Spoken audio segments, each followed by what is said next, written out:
Hello students, तो आज start करेंगे हम अपना कि ग्राफ्स अगर हमें दिया हुआ है तो उसके अंदर हमें शॉर्टेस्ट पाथ कैसे निकालना है। तो इसके हमारे पास दो वेरिएशंस होते हैं, एक होता है सिंगल सोर्स शॉर्टेस्ट पाथ और एक हमारा होता है all pairs shortest path. Single source shortest path में हम क्या करते हैं कि जो भी आपके पास ग्राफ दिया हुआ है उसमें हमारे पास हमेशा एक सोर्स वर्टेक्स दी होगी और हमें बाकी सारे वर्टिसेस तक का शॉर्टेस्ट डिस्टेंस जो है उस सोर्स वर्टेक्स से वो निकालना होता है। उस वेरिएशन को हम बोलते हैं सिंगल सोर्स शॉर्टेस्ट पाथ। और जो दूसरा वेरिएशन इसका होता है ऑल पेयर शॉर्टेस्ट पाथ, उसमें हम क्या करते हैं कि किन्हीं भी दो पेयर्स के बीच में अगर शॉर्टेस्ट पाथ आपको देखना है तो वो निकालते हैं। सिंगल सोर्स शॉर्टेस्ट पाथ के ऊपर जो हमारी दो एल्गोरिथम से जो पढ़ेंगे, एक है हमारी बेलमैन-फोर्ड एल्गोरिथम और एक हमारी Dijkstra algorithm. All pair shortest path में जो एल्गोरिथम हम पढ़ेंगे उसका नाम है जॉनसन एल्गोरिथम या हम फ्लोयड-वार्शल एल्गोरिथम, लेकिन यहाँ पर हम सिर्फ अभी फ्लोयड-वार्शल एल्गोरिथम को डिस्कस करेंगे। आइए स्टार्ट करते हैं सबसे पहले सिंगल सोर्स शॉर्टेस्ट पाथ को। देखिए सबसे पहले इसमें हमने कहा कि वेटेड ग्राफ यहाँ पर हमारा होना चाहिए। वेटेड ग्राफ हमारा क्या होता है, लेट्स सपोज अगर आपके पास ये कोई भी एक ग्राफ है, ये हम बिल्कुल एक बेसिक ग्राफ ले लेते हैं और इस बेसिक ग्राफ में ये जो आपकी है ये हमारी होती है एजेस। तो ग्राफ को जनरली आप किस तरीके से रिप्रेजेंट करते हैं, ग्राफ हमारा होता है G equals to V, E, where V is set of vertices and E is set of edges। लेकिन क्योंकि हमें वेटेड ग्राफ लेना है तो वेटेड ग्राफ का मतलब ये हो गया कि हर एक एज के साथ एक वेट एसोसिएट होगा और जो वो वेट हमारा होता है हर एक एज के साथ एसोसिएट, वो हमारा कोई भी एक रियल नंबर हो सकता है। It can be positive, it can be negative. Let's suppose अगर मैं आता हूं कि 2 लिखा हुआ है, ये -6 है, ये 4 है, ये 2 है, ये सपोज 10 है, तो इस तरह का जो हमारा ग्राफ होता है उसको हम वेटेड ग्राफ बोलते हैं। अब ये जो वेट्स हमारे होते हैं ग्राफ में, इसको आप कुछ भी बोल सकते हैं। लेट्स सपोज आप इसको पेनल्टी बोल सकते हैं, आप इसको लॉस बोल सकते हैं, आप इसको गेन बोल सकते हैं। वो डिपेंड करेगा कि हम प्रॉब्लम किस तरह की सोल्व कर रहे हैं और हम किस तरह का ग्राफ अपना बना रहे हैं। ठीक, तो इस तरह का ग्राफ जिसमें G equals to V, E और हर एक एज के साथ आपका वेट एसोसिएटेड है, उसको हम बोलते हैं आपका वेटेड ग्राफ। ये पहला कांसेप्ट हो गया। दूसरी बात अब ये आती है कि जब भी हम अपना शॉर्टेस्ट पाथ निकालेंगे किसी भी ग्राफ में, तो हमें ये देखना पड़ेगा कि शॉर्टेस्ट पाथ वेट हमारा क्या होता है। तो उसको आप सबसे पहले समझ लीजिए। अब हम इसको कैसे डिफाइन करते हैं, इसको हम बोलते हैं let's suppose delta U, V। लिखने का पहले तरीका देख लीजिए, डेल्टा U, V। U क्या है और V क्या है, ये दोनों हमारी वर्टिसेस हैं, ये कन्वेंशन लिया हमने। तो अगर आपको U और V के बीच में शॉर्टेस्ट पाथ देखना है, उसको कैसे डिनोट किया, डेल्टा से। तो वो शॉर्टेस्ट पाथ क्या होगा, अगर U और V के बीच में हमारी कोई एज एग्जिस्ट करती है तो जो भी उस पाथ का वेट होगा, हो सकता है मल्टीपल एजेस एग्जिस्ट करती हूं, तो जो भी मेरा मिनिमम पाथ होगा उसको हम बोलेंगे कि ये हमारा शॉर्टेस्ट पाथ है। ठीक है, जहां पर P आपका क्या है, P आपका कोई भी पाथ है, U से V के बीच में आपका P भी कोई पाथ है। ठीक, तो शॉर्टेस्ट पाथ आप कैसे लिखेंगे कि जो भी हमारा पाथ हो गया U से V के बीच में, उस पाथ में जो मिनिमम वैल्यू है उसको हम बोलते हैं कि हमारा शॉर्टेस्ट पाथ है। और अगर कोई पाथ एग्जिस्ट नहीं करता U और V के बीच में, तो उसको हम लिख देंगे इन्फिनिटी। इन्फिनिटी का मतलब कि एग्जिस्ट ही नहीं कर रहा मेरा कोई भी शॉर्टेस्ट पाथ। ठीक है, इसको हम बोलते हैं आपका शॉर्टेस्ट पाथ वेट। ये कांसेप्ट आपको क्लियर हो गया होगा। आगे चलते हैं कांसेप्ट पर। अब उसके बाद जो नेक्स्ट कांसेप्ट इसमें आता है हमारा, वो होता है नेगेटिव वेट एजेस का। देखो, जब आप बेलमैन-फोर्ड एल्गोरिथम को एग्जीक्यूट करेंगे तो वहां पर हम कंसीडर करेंगे कि हमारे ग्राफ में नेगेटिव वेट एजेस हैं, लेकिन जो डिजिक्स्ट्रा एल्गोरिथम आपकी है वहां पर हम एज्यूम करते हैं कि हमारे पास ग्राफ में जितने भी एजेस हैं सबका वेट पॉजिटिव है। तो क्योंकि नेगेटिव वेट एजेस वहां पर आएंगे हमारे बेलमैन-फोर्ड में, तो उसका क्या इंपैक्ट पड़ सकता है हमारे ग्राफ पर, वही हम यहाँ पर सबसे पहले देख लें कि अगर ग्राफ में नेगेटिव वेट एजेस हैं तो क्या प्रॉब्लम हो सकती है या कब प्रॉब्लम नहीं होगी। अब अगर आप इस ग्राफ को देखें, इस ग्राफ में हमने ये सब वर्टिसेस लिखे हैं S, A, B, C, D, E, F, G, H, I, J।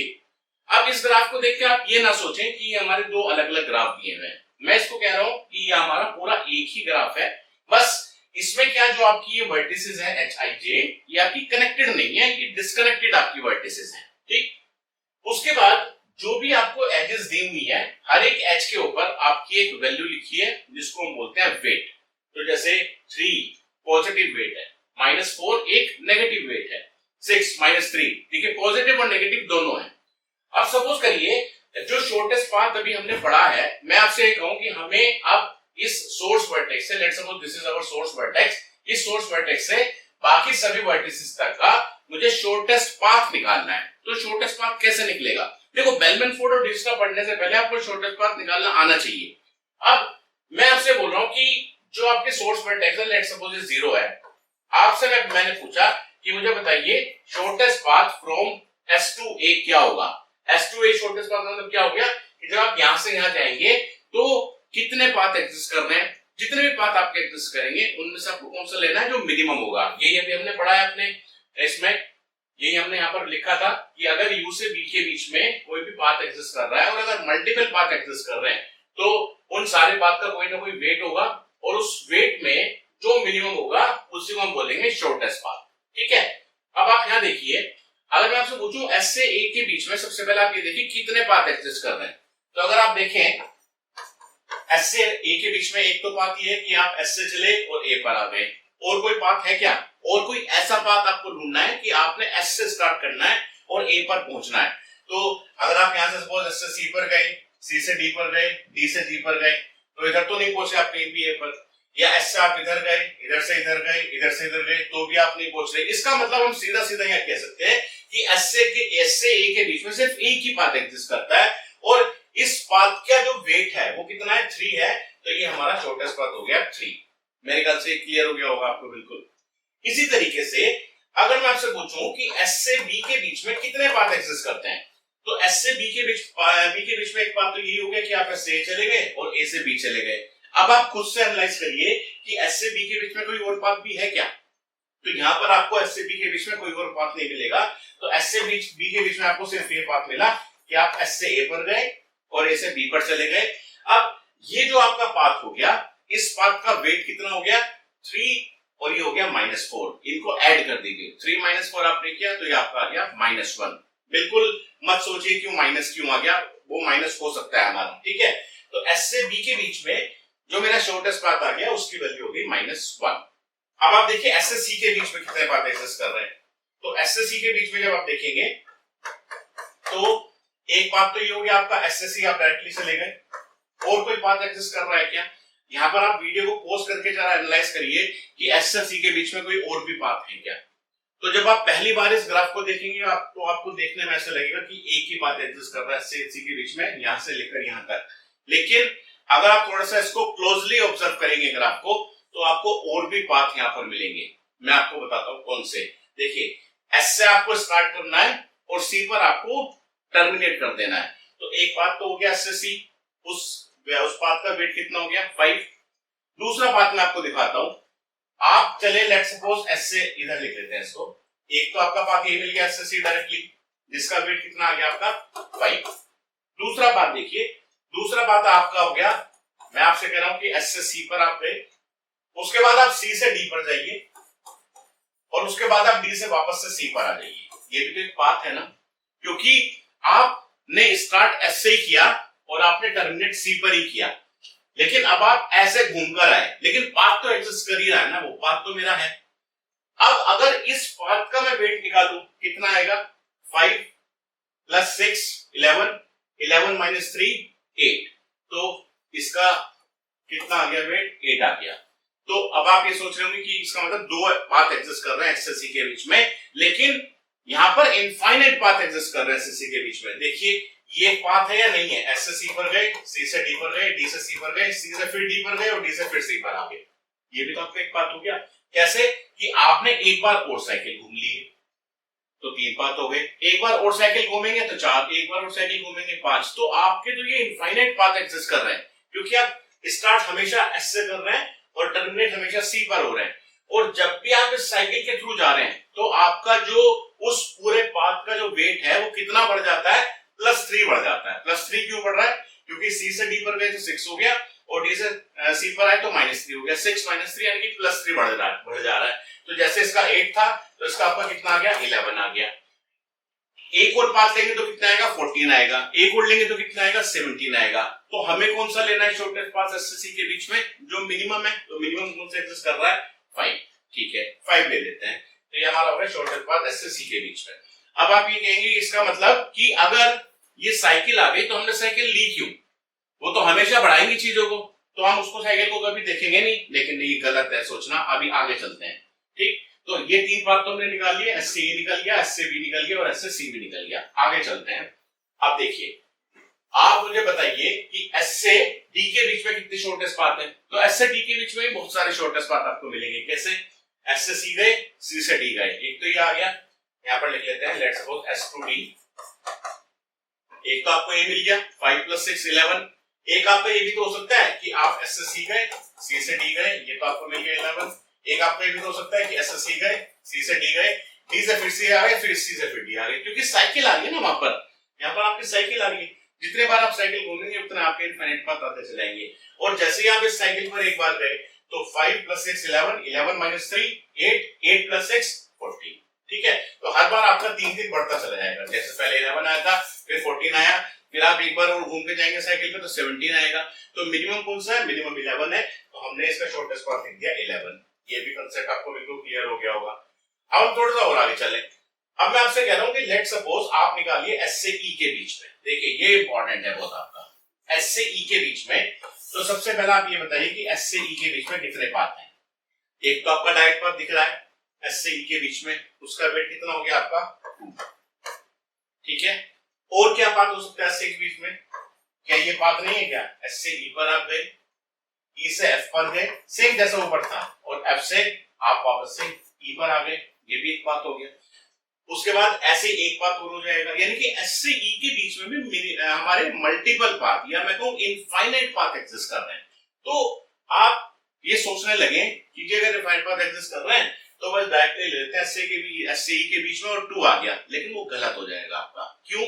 देखिए, आप जब एस से ई पर गए तो एक पाथ तो आपका 2 आ गया, और जब आप इस पाथ के थ्रू जाएंगे एस से ई 2, ई से एफ 3 आ गया, यानी कि 2 + 3 5, और आप वापस से एफ से ई पर आए तो 5 - 6 कितना हो गया आपका -1। इसकी वैल्यू कितनी आ गई आपकी -1। तो मिनिमम कौन सा है? मिनिमम तो ये वाला मिल गया आपको, मिनिमम ये वाला मिल गया। और अगर आप एक बार और साइकिल पर जाएंगे ई से एफ, एफ से ई से फिर आप एफ पर गए, और एफ से आप फिर ई पर चले गए, तो यहां तक आपको -1 मिल गया था। फिर आप जाएंगे -1 + 3 कितना हो गया 2, 2 - 6 कितना हो गया -4, और शॉर्टेस्ट मिल गया, क्योंकि अब ये और छोटी वैल्यू होगी -4। इसका मतलब अगर एक बार और जाऊंगा तो कितना होगा -7। क्यों? क्योंकि जब भी आप इस साइकिल के थ्रू जा रहे हैं तो कितना ऐड हो जा रहा है 3 - 6, यानी कि -3 ऐड हो जा रहा है। तो जैसे ही आप एक बार साइकिल पर घूमते हैं तो -3 उसमें ऐड हो जाता है।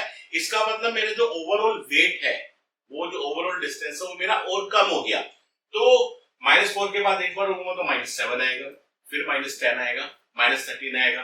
तो अब इस केस के लिए क्या कहें हम कि क्या शॉर्टेस्ट पाथ है? क्योंकि ऐसे तो इनफाइनाइट साइकिल्स मुझे मिलती जा रही है, तो एस से ई के बीच में मैं शॉर्टेस्ट पाथ लिखूं क्या? तो इस केस में हम ये कहेंगे कि एस से ई के बीच में कोई शॉर्टेस्ट पाथ एग्जिस्ट नहीं करता, क्योंकि एस से ई के बीच में हमारी एक नेगेटिव वेट साइकिल आ गई। बहुत इंपॉर्टेंट कंसेप्ट आ गया, नेगेटिव वेट साइकिल। बहुत इंपॉर्टेंट कंसेप्ट आ गया, नेगेटिव वेट साइकिल। तो एस से ई के बीच में हम अपना शॉर्टेस्ट पाथ नहीं निकाल सकते, या हम ये कहेंगे कि अगर ग्राफ में कहीं पर भी नेगेटिव वेट साइकिल आ जाएगी किन्हीं भी दो वर्टिसेस के बीच में, तो उन दो वर्टिसेस के बीच में आप कभी भी अपना शॉर्टेस्ट पाथ नहीं निकाल सकते। बहुत इंपॉर्टेंट कंसेप्ट है। ठीक, तो देखिए जो आपने एस से ई की, एस में तो हम 0 डाल देंगे क्योंकि सोर्स से डिस्टेंस तो 0 ही हो गया मिनिमम। एस से ई के बीच में आपने लिख दिया 3, एस से बी के बीच में आपने लिख दिया -1, एस से सी के बीच में आपने लिख दिया 5, एस से ई के एस से डी के बीच में आपने लिख दिया लेट्स सपोज 11, और एस से ई के बीच में आप क्या लिखते हैं यहाँ पर, इसको हम डिनोट करेंगे -∞ से। -∞ एक ऐसी वैल्यू आ गई जिससे कम कुछ नहीं हो सकता, या हम अगर -∞ लिखा है तो इसका मतलब सीधा सीधा ये है कि एस से ई के बीच में कोई शॉर्टेस्ट पाथ एग्जिस्ट नहीं करता। तो इस कंसेप्ट को बताने का मतलब क्या है यहाँ पर कि अगर आपके ग्राफ में नेगेटिव वेट एजेस हैं तो हमें ये आइडेंटिफाई करना पड़ेगा कि कहीं उन नेगेटिव वेट एजेस की वजह से कहीं नेगेटिव वेट साइकिल तो नहीं आ गई ग्राफ में, और अगर नेगेटिव वेट साइकिल ग्राफ में आ गई है तो आप शॉर्टेस्ट पाथ नहीं निकाल सकते। ठीक है, ये बहुत इंपॉर्टेंट कंसेप्ट है। चलिए बाकी निकाल लेते हैं शॉर्टेस्ट पाथ। अब देखो एस से ई के बीच में अगर -∞ आ गया तो एस से एफ के बीच में भी -∞ होगा, क्योंकि इस पाथ के बीच में ये नेगेटिव वेट साइकिल आ गई ना। इसी तरीके से अगर एस से जी के बीच में मैं निकालूं तो देखो एक पाथ तो ये एग्जिस्ट कर रहा है 3 -4 -1 -1 +4 +3, एक एग्जिस्ट कर रहा है 5 + 6 11 11 + 8 19, लेकिन यहां से आप जब भी घूमते हुए जाएंगे और फाइनली यहां पहुंचेंगे तो वो आपका कम होता चला जाएगा, रिड्यूस होता चला जाएगा। इसलिए हम कहेंगे कि एस से जी के बीच में जो शॉर्टेस्ट पाथ है दैट इज माइनस इन्फिनिटी। ठीक, अब मैं आपसे पूछूं कि बताइए मैं आपसे पूछूं कि इस एस से लेकर एच तक कौन सा शॉर्टेस्ट पाथ एग्जिस्ट कर रहा है, तो क्योंकि एस और एच आपस में कनेक्टेड ही नहीं है, ये डिस्कनेक्टेड कंपोनेंट्स हैं, हालांकि है एक ही ग्राफ के कंपोनेंट, तो कोई पाथ एग्जिस्ट नहीं कर रहा, तो उसको हम लिखेंगे इन्फिनिटी से। Infinity is a very large quantity which denotes that there is no shortest path from S to H. Similarly, S to Y कितना हो गया? Infinity. And similarly, S to J आपका कितना हो गया? Infinity. ठीक है? तो ये हमने एक बेसिक कंसेप्ट पहले पढ़ लिया है सिंगल और शॉर्टेस्ट पाथ एल्गोरिथम में से कि हमारा वेटेड ग्राफ क्या होता है, शॉर्टेस्ट पाथ वेट क्या होता है और नेगेटिव वेट एजेस क्या होती है। अब हम देखते हैं कि इसी को यूज करते हुए कि अगर हमारा कोई ग्राफ है उसमें अगर कहीं नेगेटिव वेट साइकिल आ गई तो हमारी बेलमैन फोर्ड एल्गोरिथम किस तरीके से काम करती है, आइए इसको हम देखते हैं अपने नेक्स्ट लेक्चर में।